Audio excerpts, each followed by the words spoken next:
उद्या सकाळी 11 वाजता शिंदेंच्या शिवसेनेच्या आमदारांची बैठक होणार आहे। सह्याद्रीवर गुलाबराव पाटलांसह इतर आमदार उपस्थित राहणार आहेत। महायुतीतल्या समन्वयासाठी ही बैठक बोलवल्याची माहिती आहे। मुख्यमंत्री आमदारांच्या समस्यांचं या बैठकीमध्ये निरसन करणार अशी माहिती मिळते। पंकज दळवी आमचे प्रतिनिधी आपल्याला अपडेट देत आहेत। पंकज, नम्रता, उद्या 11 वाजता ही बैठक होणार अशी माहिती मिळते। सुरुवातीला आज रात्री उशिरा ही बैठक होण्याची शक्यता होती, मात्र आता जी माहिती मिळते त्याच्यानुसार उद्या सकाळी 11 वाजता ही बैठक होणार आहे। सह्याद्री अतिथीगृहामध्ये ही बैठक होण्याची शक्यता आहे।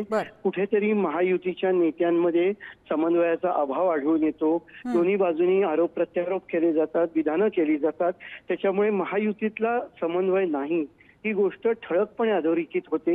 या बाबतीतला हा महत्त्वाचा विषय असणार आहे। सोबतच आमदारांच्या समस्या काय आहेत तेही जाणून घेण्याचा प्रयत्न केला जाईल। एकंदरीतच येणाऱ्या निवडणुकीच्या अनुषंगाने जे घडलंय त्याचं डॅमेज कंट्रोल आणि पुढे ह्या घटना होऊ नये त्याची काळजी आणि समन्वय या सगळा प्रमुख अजेंडा या बैठकीचा असणार आहे। पंकज, धन्यवाद या सगळ्या